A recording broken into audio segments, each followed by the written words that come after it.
I've talked about spirit animals before, or how things show up in your life, and taking information from the things that we witness all around us. Right now, we're in the midst of a lot of people celebrating the Lunar New Year, and this year is the year of the snake.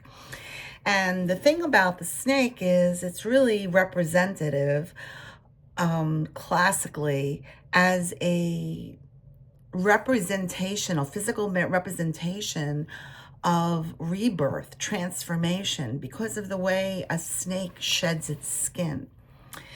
But it's also about healing, and it's about leaning into the wisdom of your intuition and honoring the cycles of nature.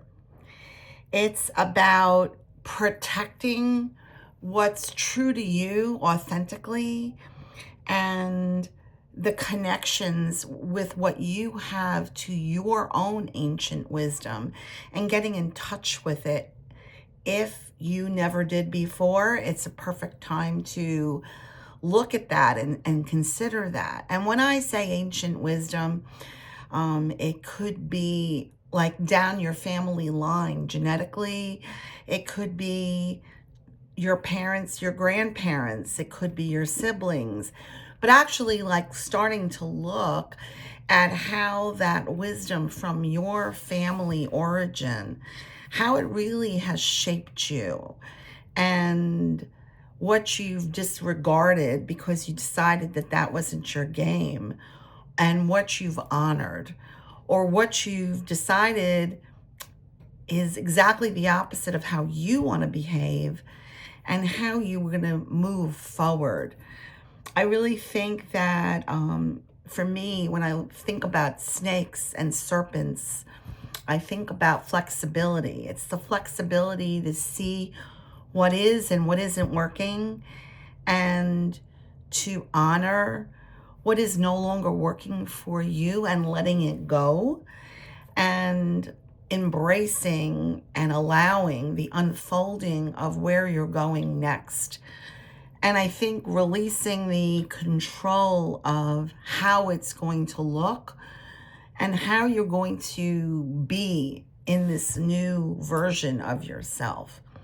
I think the hardest thing when we are transitioning is loss of what we knew and the uncertainty of where we're going.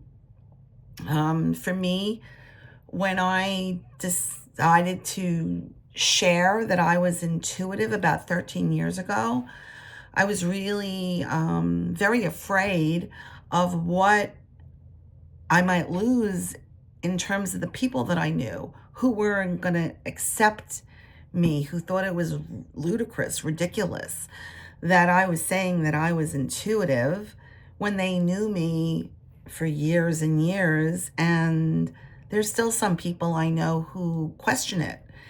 And one of them is my husband.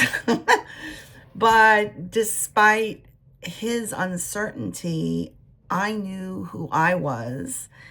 And I think this snake is a representation of that transformation, that rebirth, allowing yourself to reinvent yourself, look at certain things despite what you might lose, and knowing that where you're going authentically for you is what you need to be doing, and embracing that, and really trusting that the people who care about you and the people who will stick with you despite their own hesitations about what you're saying, that they'll accept you anyway.